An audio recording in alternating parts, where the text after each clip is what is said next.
What's up, world? You are in tune to the KnoItAllz podcast. Of course, you've got your player partners here with you this weekend. Big G, what's good, man? How you doing, G? Man, how about them Buckeye boys, man? Let's get it started off right. How about them Buckeye boys? That's all I need to talk about. That's all you need to talk about, G? Yup. And what's up, Tate, man? How you doing, man? How was your week? What's up, man? It was a good week, man. Only thing about my week, man, is I missed you guys, man. It's good to see you guys' chubby faces. How about handsome? That'll be better. You know what I'm saying? Yeah, and as always, man, it's been an eventful week in football, athletics, pop culture, all of the above. And man, definitely we gonna jump into it, man. And listen, I'm gonna tell you, I am excited for college football. It's coming down to what we said in the very beginning. It's gonna be one of those things. It's gonna be a close call, and we're gonna see. And this next week, we're definitely gonna see. But before we get into everything, we're definitely gonna get into this.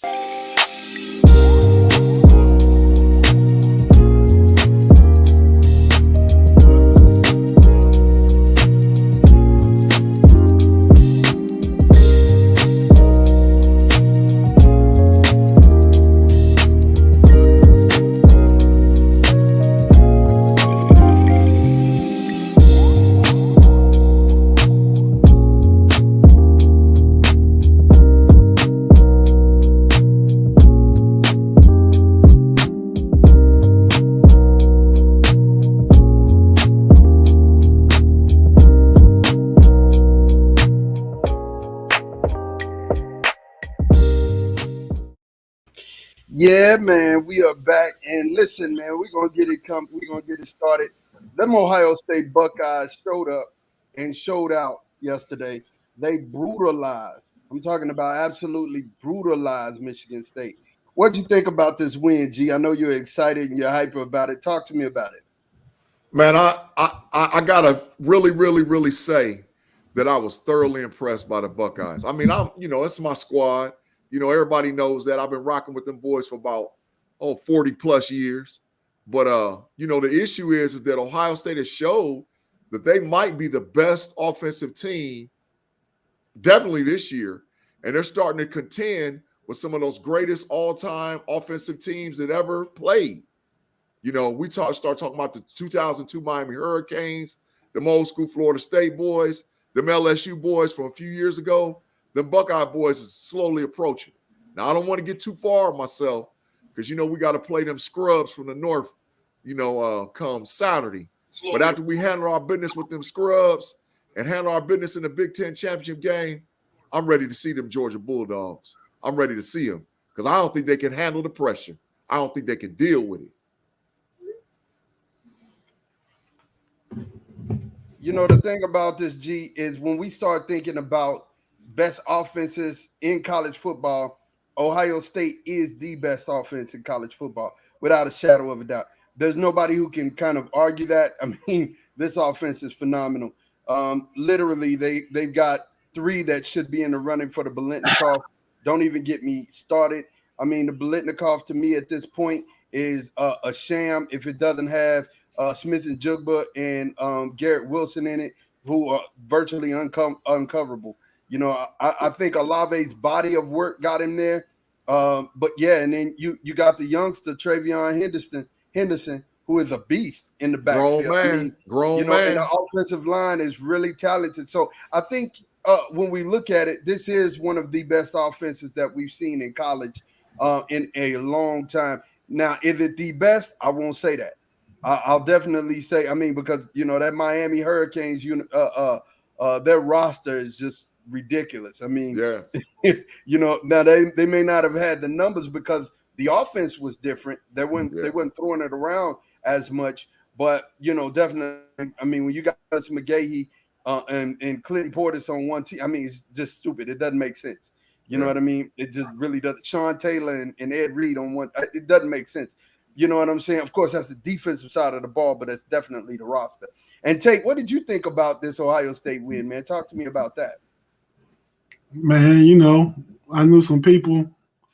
My brother being one of them, a couple other people was kind of worried about the Michigan State game. But like I said for the past couple of weeks now, man, Ohio State got too much juice, man. They just got too much juice. I mean, if there's a team that can score on their defense, score a touchdown, Ohio State gonna score 2 or 3 touchdowns for every touchdown that team scores. So at the end of the game, you look at the scoreboard, you're gonna be up by 3 scores.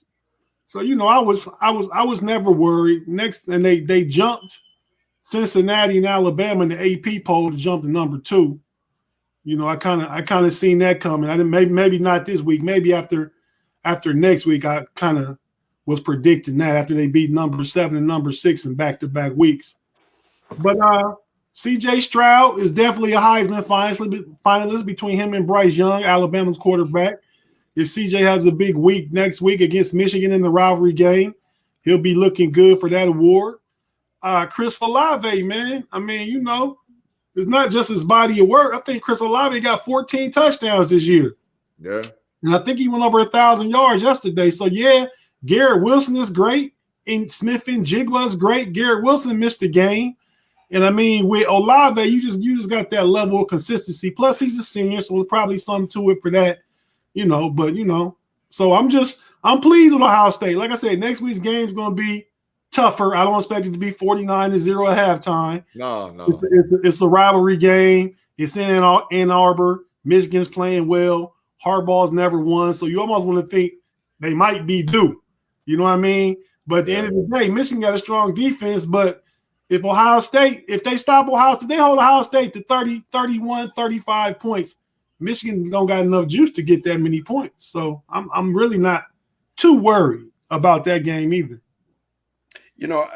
I'm not, and to just move forward and to think about that Michigan game, it's something that I said. I don't think that y'all blew them out. I think this is a game that y'all win, pull away late by about 14. Definitely when it comes down to that, that's how I see that game playing out. I honestly, I don't see y'all losing. I don't see y'all losing this next week. The person that really, the team that really shook me up this week was Cincinnati.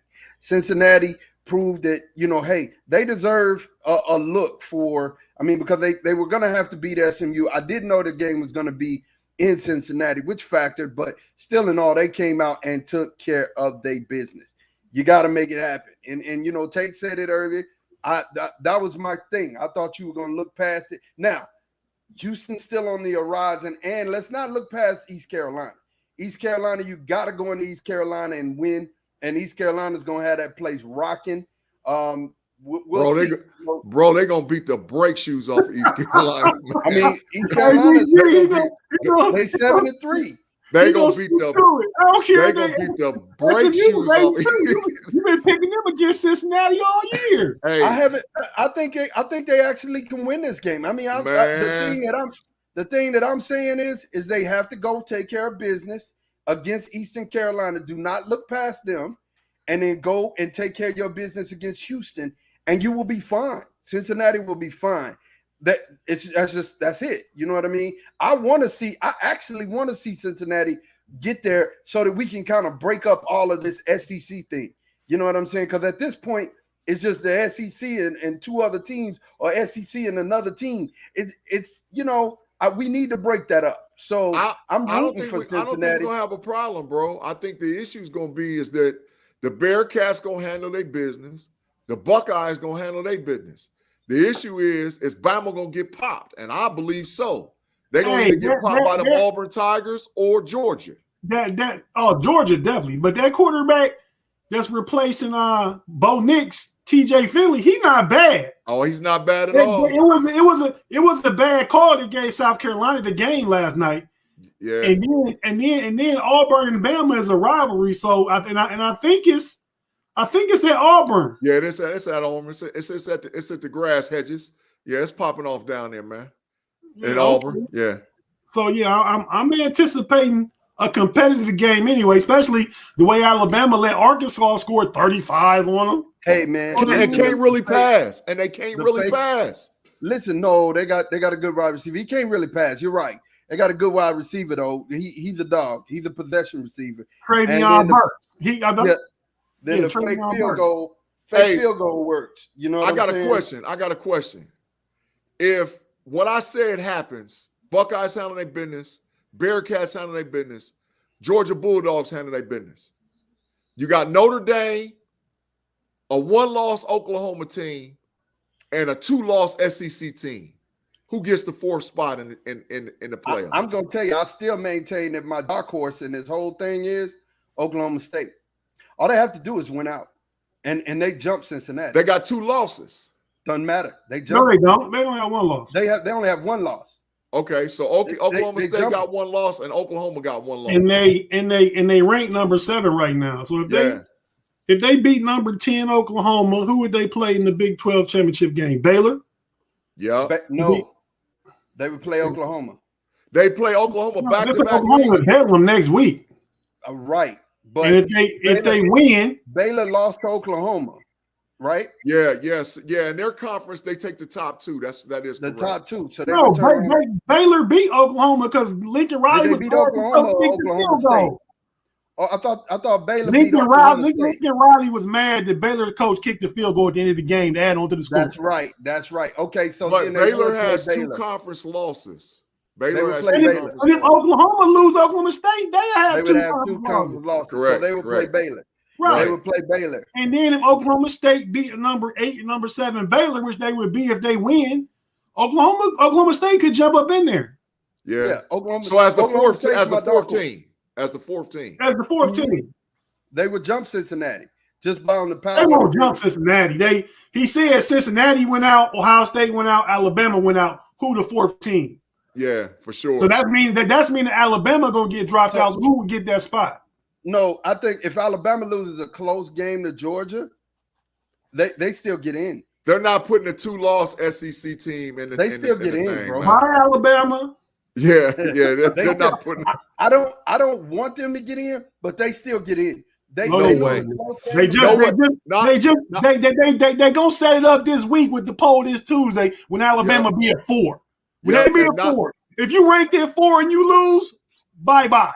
Not with a 1-loss Notre Dame team with their only loss to Cincinnati and a 1-loss Big 12 champion will they ever put a 2-loss Alabama team in the playoffs. Never in a million years. That hasn't been looking good. And they're probably after this week going to be the number 4 seed. And if you lose at number 4.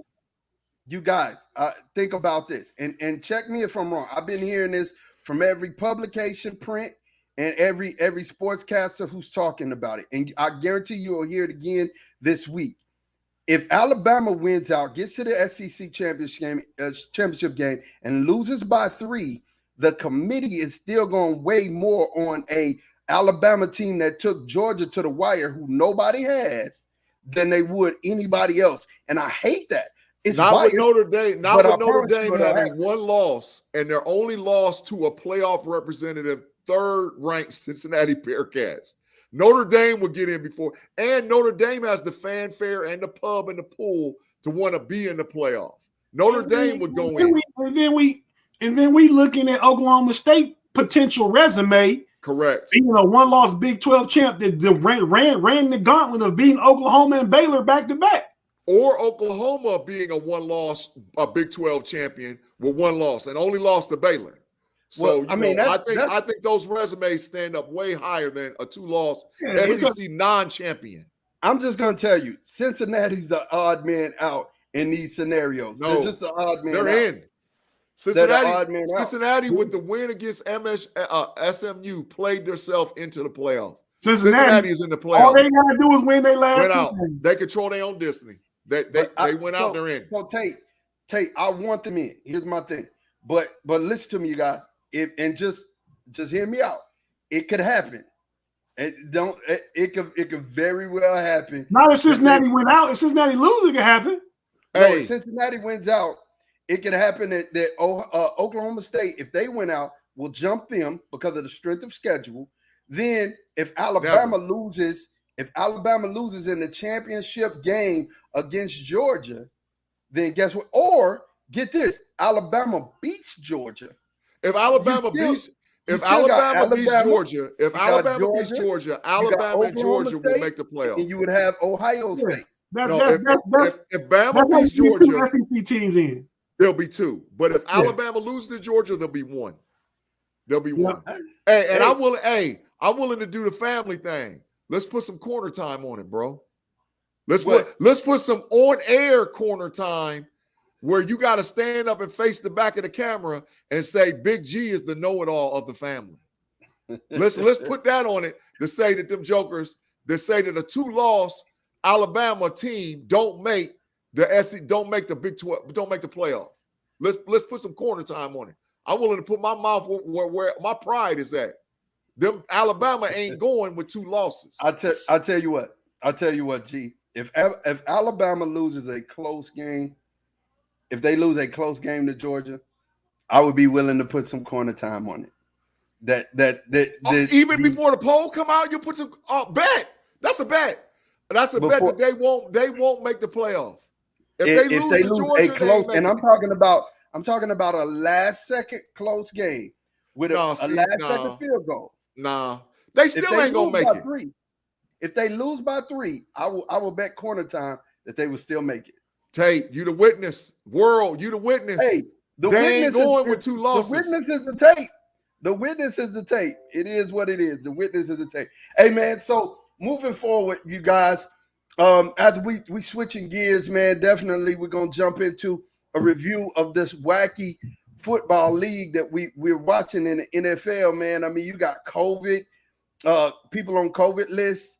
People are not playing. We got Cam Newton coming back, going 2 for 2, running for 1, throwing for 1. Somebody said, sweet Jesus, it's like the perfect evolution of beards. You guys, y'all are wild. But yeah, so I mean, listen, I said it in the very beginning of the year, you guys. I said it. Whoever stays healthy and stays off the COVID list, those are going to be the ones that actually wins the playoffs and definitely wins the Super Bowl. Because this COVID list is really tricky, man. It's tricky. You got Amari Cooper, who's on the COVID list. He will miss the next 2 games. He missed today, and he's going to miss Thursday. And then you have, other players who are getting on this COVID list and coming off, like Aaron Rodgers was on the COVID list, and they lost the game because of it. I'm just saying, man, when it comes down to it, you guys, man, it's hard to gauge right now. Usually you'd have a feeling on who's the best team, who's playing the best, and you just don't have a feeling on that right now, man. It's just a wacky league. And then when the Rams got taken to the woodshed last week, I mean, it's a wacky league, man. I mean, Tate, tell me what you think, man, about everything that's going on. Talk to me, man. What do you think about the wackiness and the parity going on in NFL right now?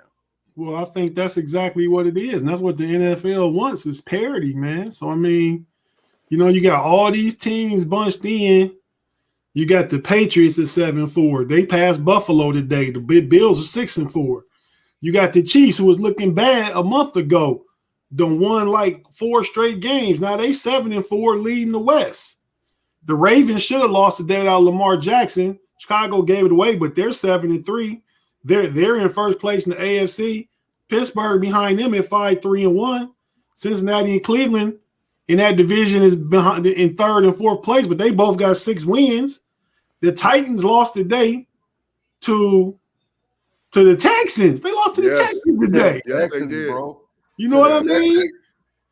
I mean, wow. The Colts beat Buffalo. Now they 6-5. It's just all bunched in there. The NFC is a little more clarity, but Dallas is 7-3. Cardinals 9-2. The Rams are 7-3. The Packers 8-3. The Buccaneers are 6-3. They would be the fourth place team, 4th division winner. Yeah. Have to play, the toughest wild card team, which would be the Rams. Yeah. So it's just like all over the place, man. I mean, it's a good thing if you like watching sports and like watching, that's what you watch games for, is the drama. That's why they say any given Sunday. That's why they play the games. All the cliche things they say about sports holds true in this year in the 2021 NFL. Yeah. Absolutely. Yeah. What you think? What's your take on this, G?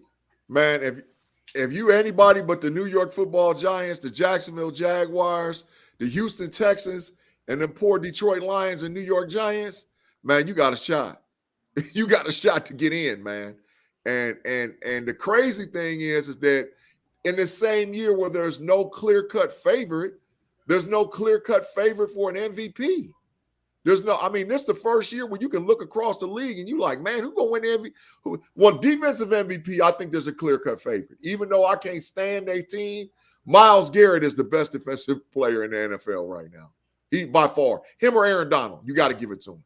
But as far as MVP of the league, I don't know. It's hands up. So anybody can win the bowl. Anybody can win the MVP. I think it's going to be who's going to get hot. If somebody gets hot at the end, they can run it out. You go on a 5-6 game win streak, yeah, you can handle your business. Health is a factor. COVID is a factor. But getting hot, and I'll tell you one team that's done got hot is them Kansas City Chiefs boys. They done got hot. They done got red hot. I don't know if I would say like today's game, it's bittersweet because if you think about it, I kind of told you before. I said, hey man, we're gonna have because of these injuries, we're gonna have trouble in these next couple of games. Remember, I said it. We're missing two Pro Bowl defensive ends. We're missing all of our starting 2 defensive tackles. Now we're missing CeeDee Lamb and we're missing Amari Cooper. So, you're playing a shell of a Cowboys team, and it was close to the end. Honestly, you caught us at the right time. It's almost like we caught the Giants at the right time, even though they are sorry. I want everything bad to happen to the Giants and only the Giants. But it's kind of like that same thing. But it's football. You can't cry about injuries. You can't cry about COVID. It is what it is. Every week, it's next man up. If you don't play, it just is what it is. You take that L. But I will say that you kind of skimmed over Michael Parsons for Defensive Player of the Year.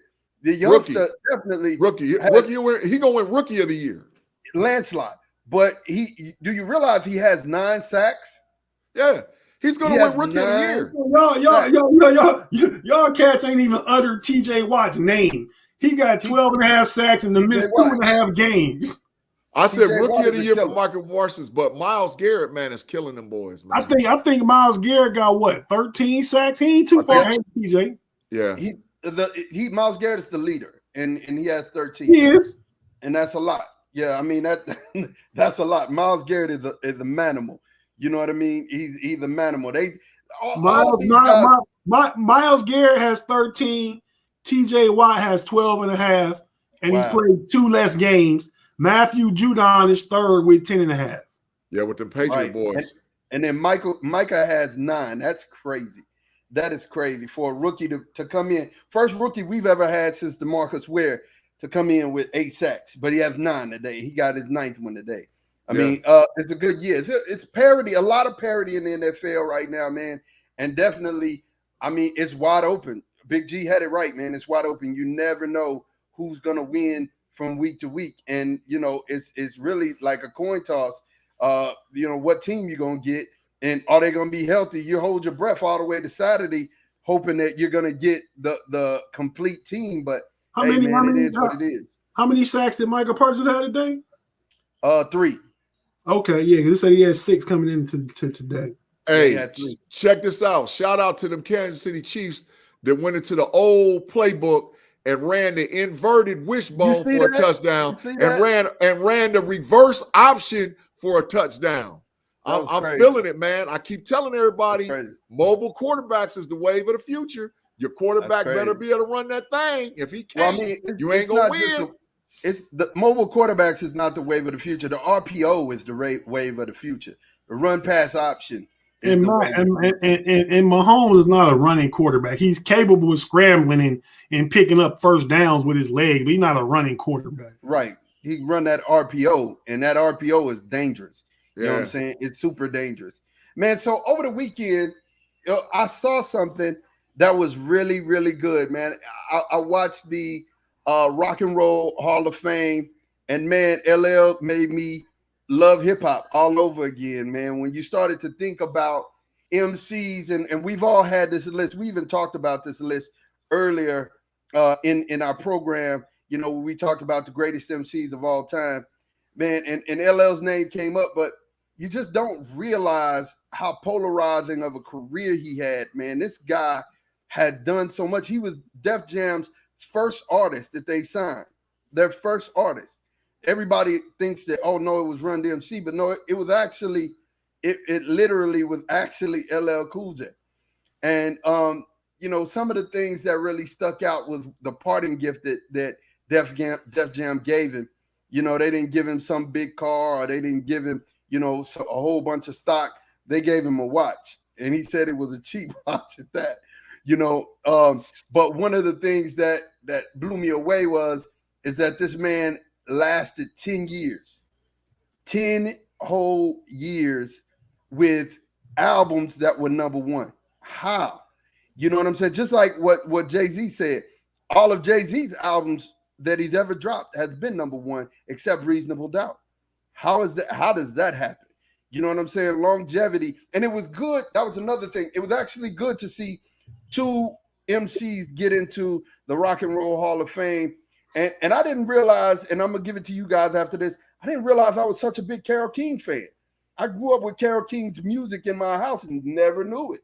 It was crazy. Like to hear all of these songs, the Go-Go's, to hear everybody, it just brought back so many memories. Now, Tate, what do you think about this, man? LL, what do you think about LL being enshrined in the Rock and Roll Hall of Fame? How deserving is he? And what do you think about his career to this day? I think it's well deserved, man, just because of, if nothing else, the longevity. I mean, LL been doing this thing since about 84, 85, man. That's almost 40 years in the game, bruh. Yeah. You know what I mean? And he's always been good at it. He's never been the best.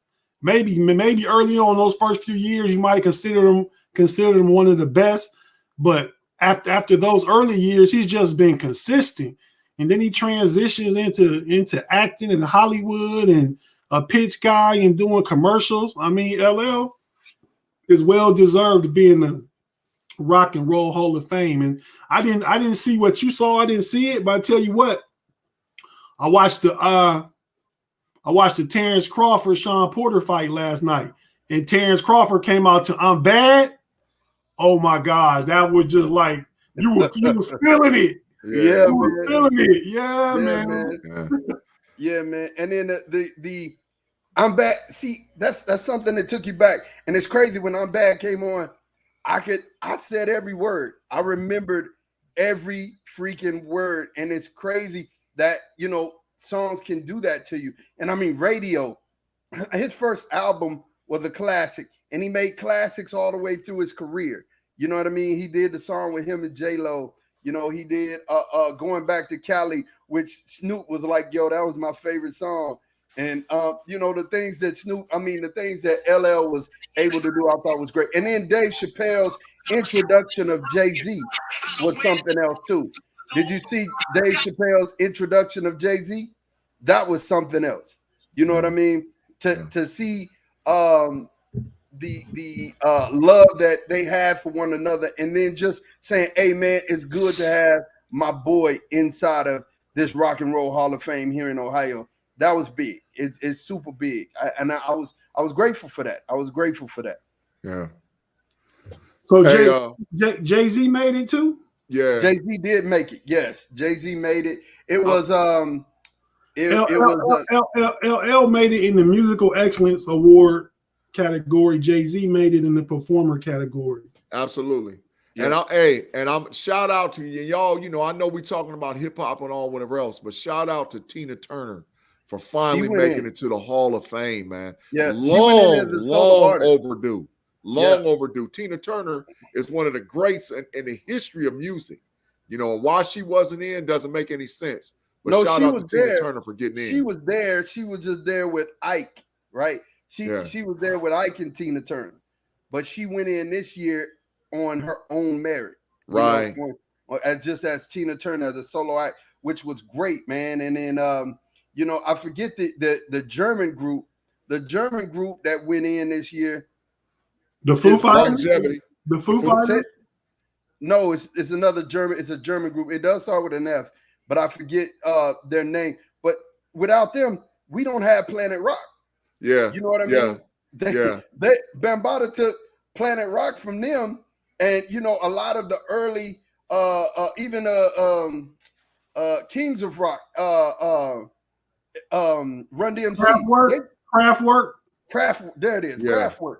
Yeah, that came from them, and it's crazy, man, that you're seeing a lot of these artists that are responsible for music in general from way back starting to get the honors that they deserve.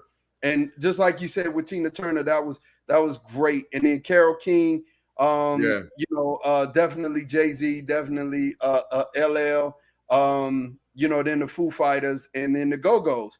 The Go-Go's. Y'all gonna laugh, but hey, I was a Go-Go fan, man. I was an MTV fan.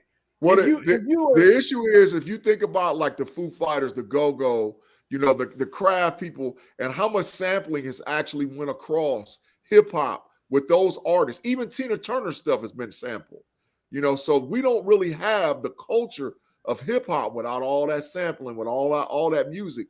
Now they take it and spin it, twist it, and mix it, but you don't have that without those artists. So when you got people like Tina Turner, like the Go-Go's, that should have been in a long time ago, to see them go in, man, it's a real honor. But all homage, you know, to L with this one, because L getting in is huge, man. L getting in is huge. And he's the only one that killed his performance. I mean, Jay-Z didn't even do any, you know, performance, but LL just murdered his performance. I mean, murdered it. And then Eminem coming on, and then Dr. Dre. Dr. Dre said something that you had to think about too.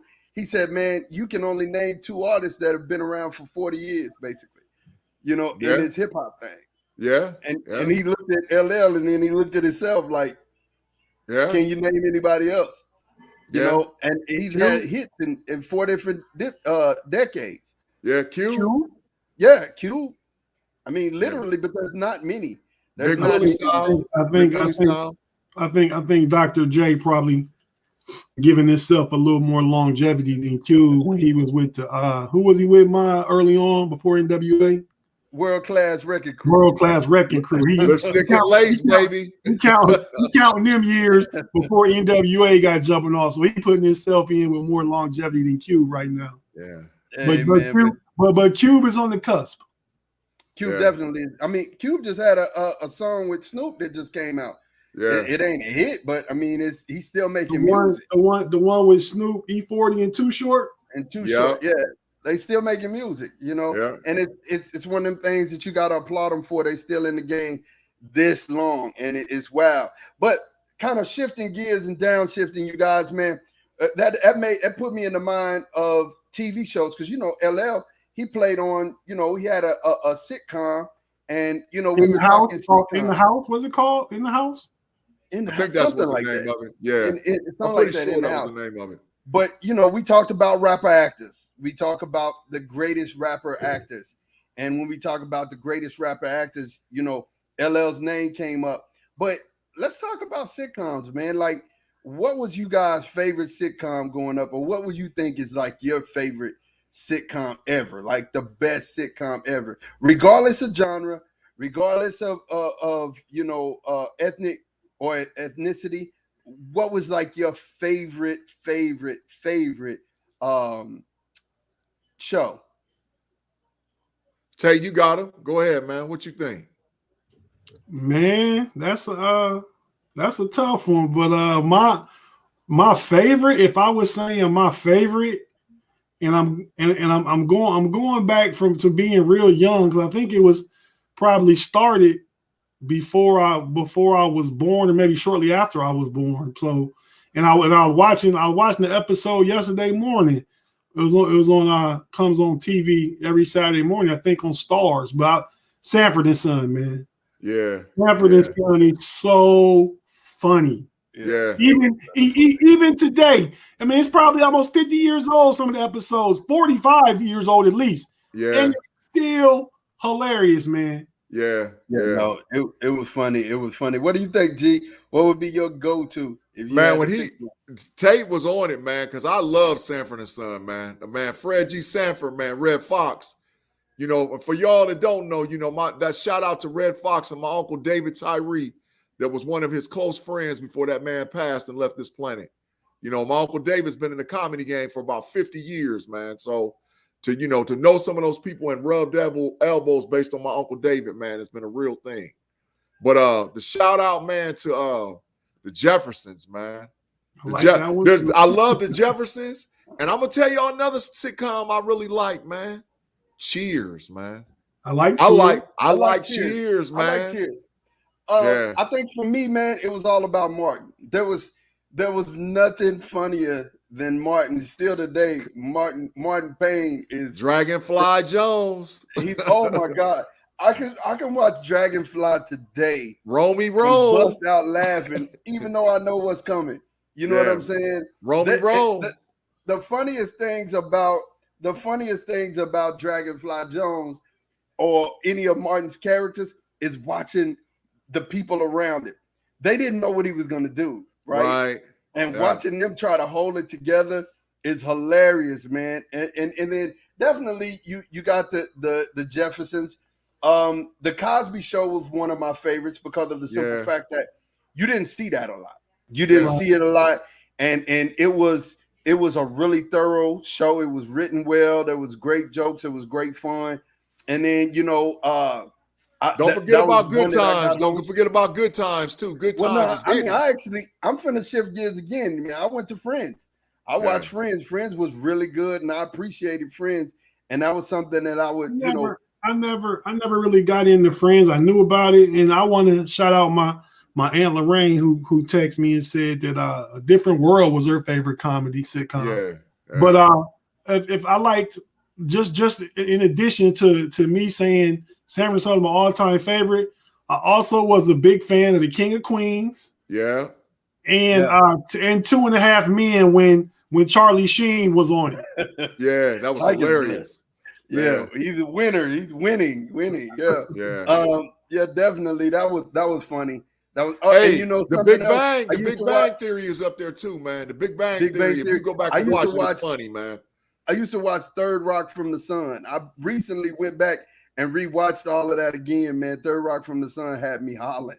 It was just, and these were shows that I watched a lot as far as TV sitcoms that I thought were really, really good and really thorough. But Different World, shoot, I mean, you could. What's the other one with Queen Latifah? That one was a good Living one. Single. Living Single was good. Living Single was good. Well, if you put Living Single there, you got to put the Fresh Prince of Bel-Air in there. Oh, of course. I mean, we forgetting the Fresh Prince. Fresh Prince is one of the other favorites. I mean, I think in our time period, as far as culture, I think we probably watched, and I'm probably speaking for the group, we probably watched Martin, The Fresh Prince, and Living Color probably more than any shows we ever watched coming up as young people, man. Them three got to be our top three. We watched Martin, we watched The Fresh Prince, and we watched In Living Color, man. We watched it. Fine Marshall Bill was hilarious. And Living Color, Fine Marshall Bill was hilarious, man. Oh man. Gee, I remember when we was younger, man. You used to watch Punky Brewster. Nah, heck nah. That's like saying I was watching Peppa Pig. You watch Punky Brewster, no Peppa Pig, man. No, but seriously, man. I mean, I think, and I don't know. I was just saying this the other day. I appreciate where we're at right now. I'm not one that always will harp on the past, right? You have what you have right now, and you have to appreciate what you have right now. But I think we actually came up in the era of the greatest music, the greatest entertainment as far as TV was concerned. You know what I'm saying? And I mean, it's one of those things where when you look back and you say, man, that'll never be done again. Right. You'll never have another Cosby Show again. You'll never have another Martin again. You know what I'm saying? What's happening is you done seen them spin off, bro. You know, like the Cosby Show, Anthony Anderson and them grabbed that and remade it and called it Grownish. And then they, or Blackish. And then they had a spin-off, Grownish, which was, A Different World. So they just trying to recapture some of that same stuff that you saw years and years and years ago. Well, I think that's because, I mean, we don't have enough. When I say we, I'm talking about Black African Americans, Black people. don't have a whole lot of shows that put us in a positive light. It's always some black exploitation or some slapstick or some foolishness most of the times. Yeah. So to see some professionals, you know, and see some married couples with kids is going to college and stuff, there's a definite thirst and market for that. You know what I mean? Yeah. Everybody Hates Chris is another one we forgot. Oh, everybody man. hates Classic. Everybody hates Chris. And the Bernie Mac show was hilarious too. Family Matters. Yeah. Yes. Hilarious. But like I said, and then I think here's another reason, if you look at it intellectually, we don't have that type of TV time again. Yeah. You know what I mean? We don't have the networks. We don't even watch our local networks like that. You know, the NBC, the ABCs, you know, or the CBSs. We don't watch them like that. So for them to create shows like that, I don't think that they're going to be able to do it. Although the game just came back on Paramount, you know, and that was good as well. Well, they still have time slots to fill, and you know, and I mean, but you're right. Any show that I watch, I typically set the DVR, record it, and come back and watch it at my convenience, and fast forward through the commercials. So a half-hour show take about 22 minutes. Yeah, you know what I mean. So it's just a different viewing kind of experience in 2021 than it was in 1985. You know what I mean? It was. And Tawana said she loved all the shows that we said, but she loves Modern Family. Modern Family is a good one too. I mean, they that's something that they kind of mentioned during WandaVision. What's that? We're missing Growing Pains. Modern Family is funny. We're missing Growing Pains. You know what the deal is? Pains, Kirk Cameron, right? Yeah. Yeah. Also the other one, Malcolm in the Middle, I think was good. There's one I'm missing that's on the tip of my tongue, and I'm with Topanga and Boy Meets World. Boy Meets World. I was a good one too. You know what the deal is though too, man, is that think about it. And I was talking to a pack of youngsters the other day, everybody between the ages of like 18, 19, all the way up to about 26, 27. The deal is we grew up as cable kids. These jokers don't have cable. They got Fire Sticks, they got Hulu, they got all them little things. They don't need regular cable, man. So that's why the era of the sitcom is so different, because there's not subscriptions to cable like how it used to be. Without cable, you really didn't have nothing. I remember, Tate, I know you know this because we had it both at our same house with the cable box that had the key on the side that your mom and pops could lock out so you couldn't watch a certain thing. I remember that being at both of our cribs growing up, So, I know we was cable kids. So a lot of times. Absolutely. 100%. You was over there trying to watch the stuff HBO, Cinemax, baby, Showtime. I was trying to get it in. So you could watch Porky's or something. You were trying to watch Porky's or something. Porky's Revenge. HBO, hey, listen. When Revenge of the Nerds or something. When HBO and Showtime and Cinemax came out, man, I was gone. I was gone as a kid, man. But like I said, we grew up in an era with cable. And like I said, now these youngsters, man, they got Hulu and Fire Sticks and all that stuff. They don't need that local stuff, man.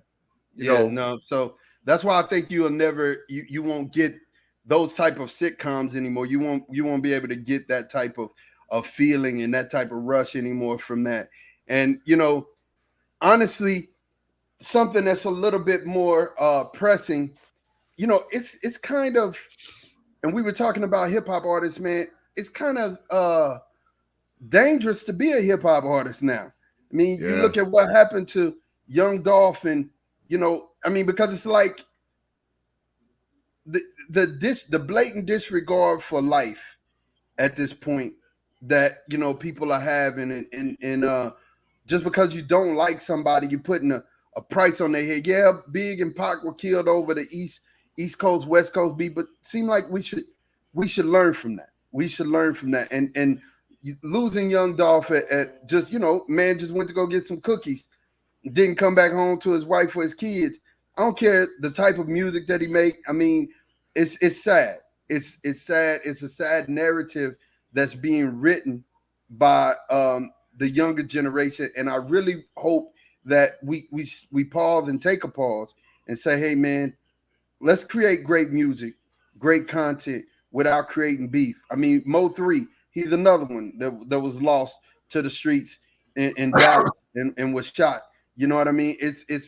I mean, man, it's becoming bad business to be a rapper nowadays. And hey, because crazy. you gotta get out there, bro. I was listening to the other day where the fellas that run $1 million worth of game, and how they had that 6ix9ine boy that was trying to come on there and like try to explain his story and was going to pay the dudes who run $1 million worth of game podcast to like basically say that he was a sellout, you know, and he was a snitch, and you know he was, you know, A, B, C, and D.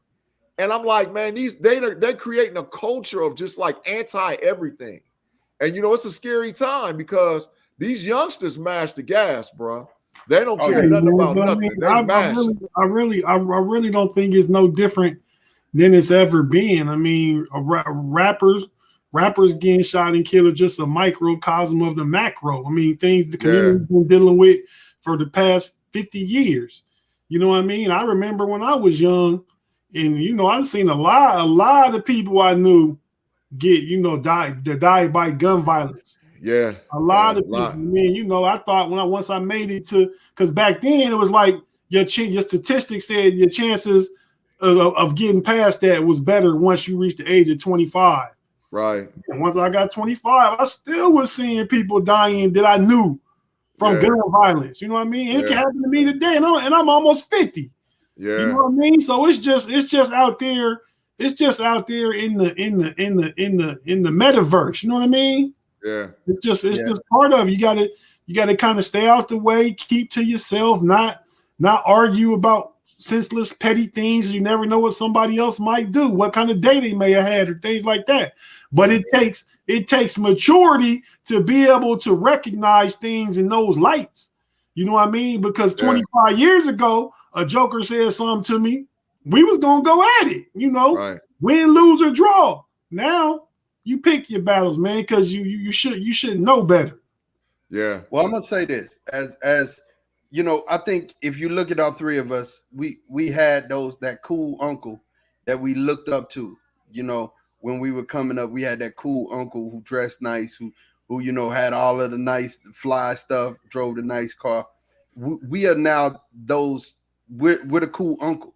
Yeah. And we have to say these things. We've got to say, hey, look, you know, honestly, it ain't worth it. You know, just like Tate said, man, you never know what type of day somebody else is having. Let them have it, man. It's not that big. You know, let your pride be, move on. We don't have to argue about something that's so simple. We can live to talk about it another day. Right.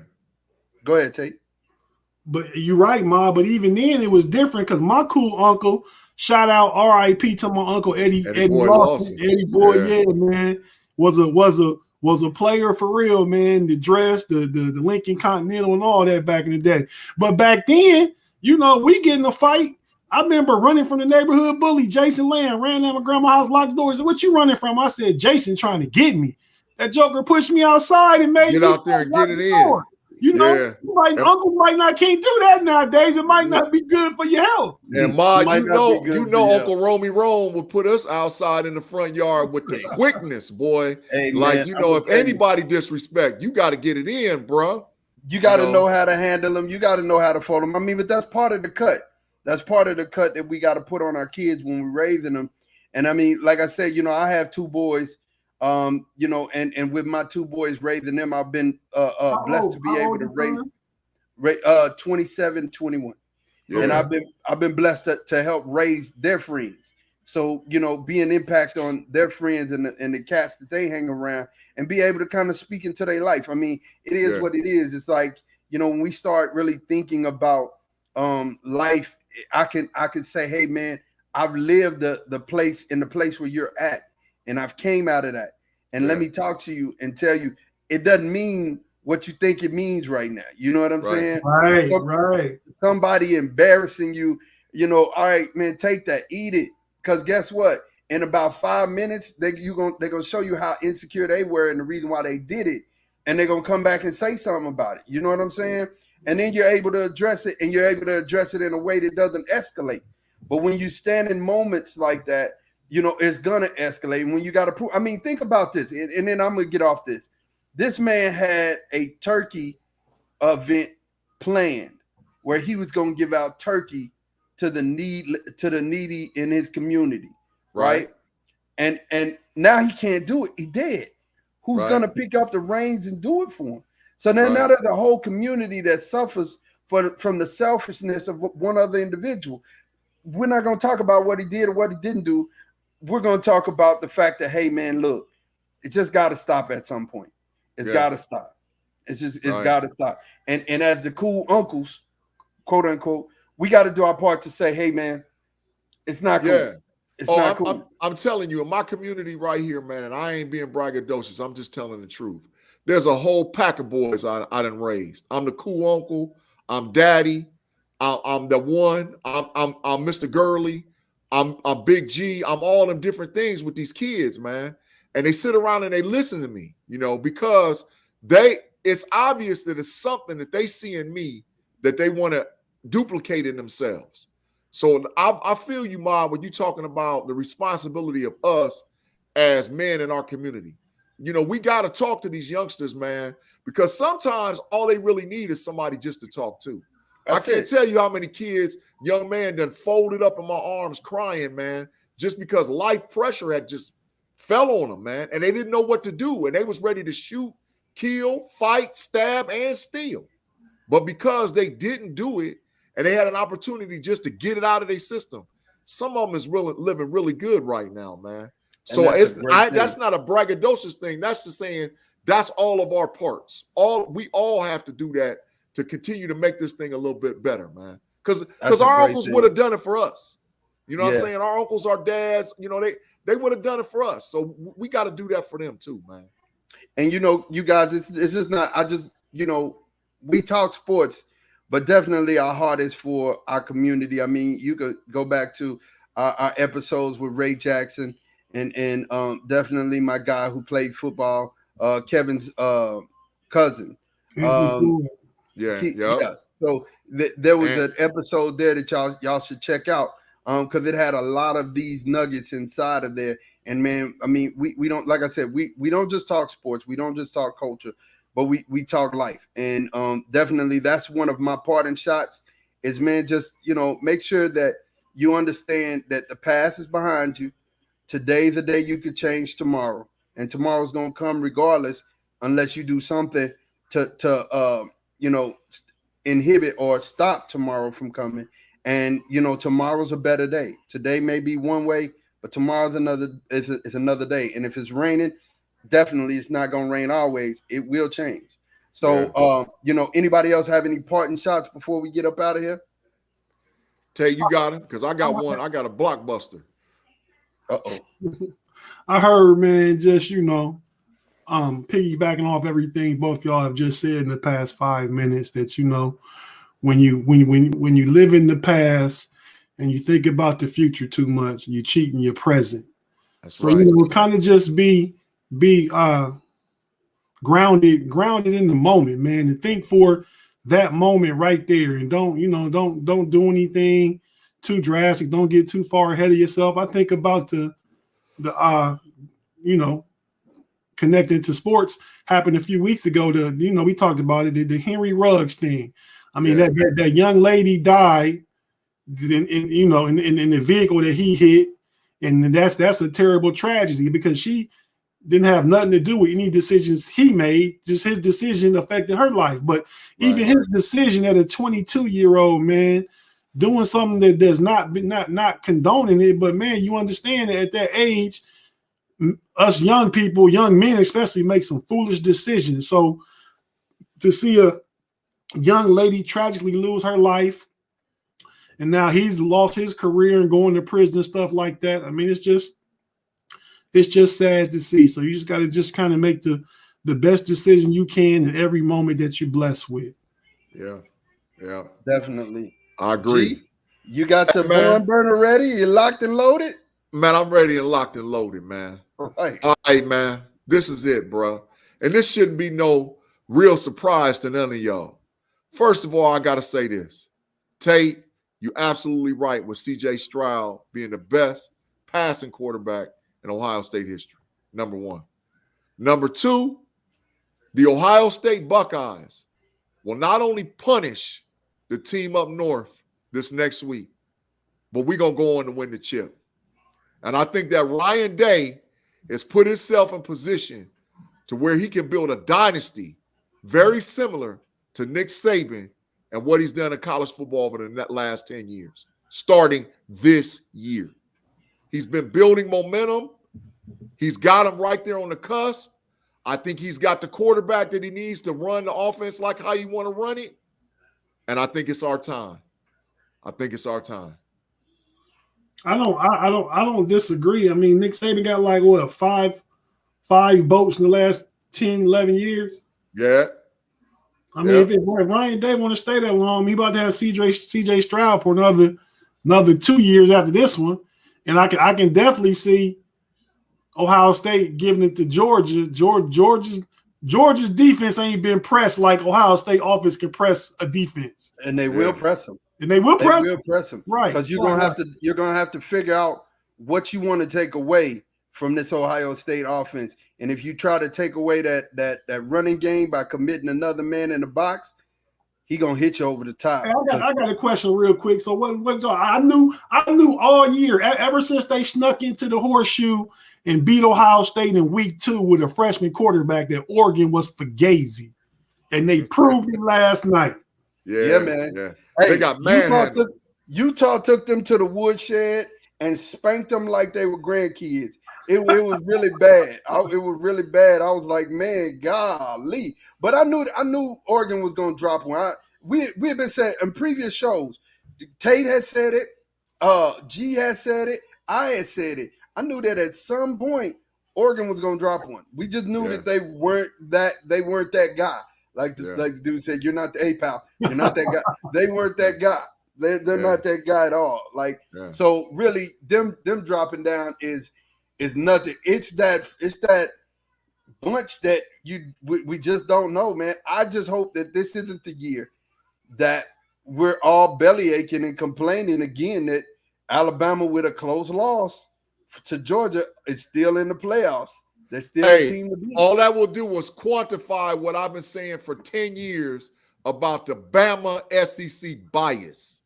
All that will do is just quantify that, man. Gee, I'm not saying it's not, but I'm like I said, if they get in the playoffs, which I would not be surprised, they're gonna get their hat handed to them because they would have to play Georgia Ohio again. State.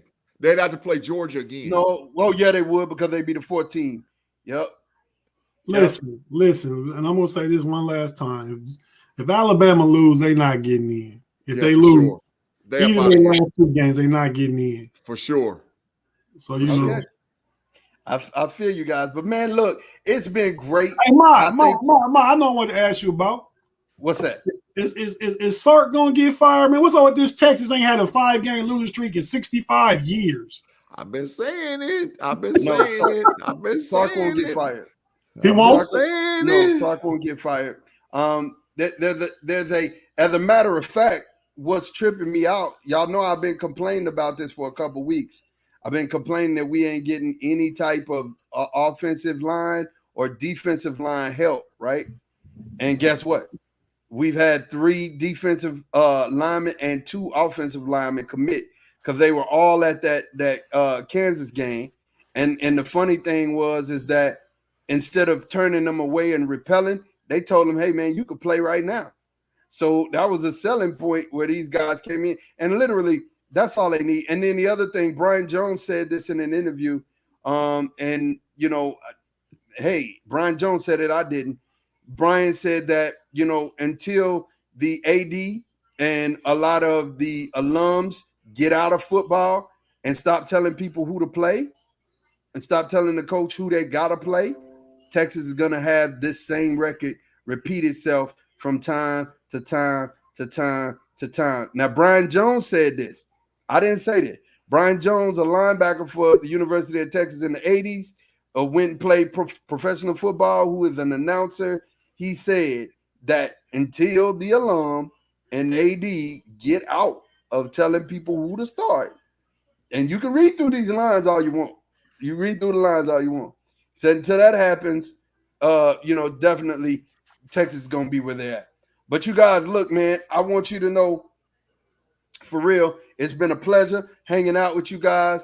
Man, make sure you like and subscribe on our YouTube channel. You can catch us on Facebook. You can catch us live on Twitch. And we're here every Sunday doing it for you and yours. For my man, Big G, for my player partner, Tate, man, we are out of here, and we'll see you guys next week. Peace.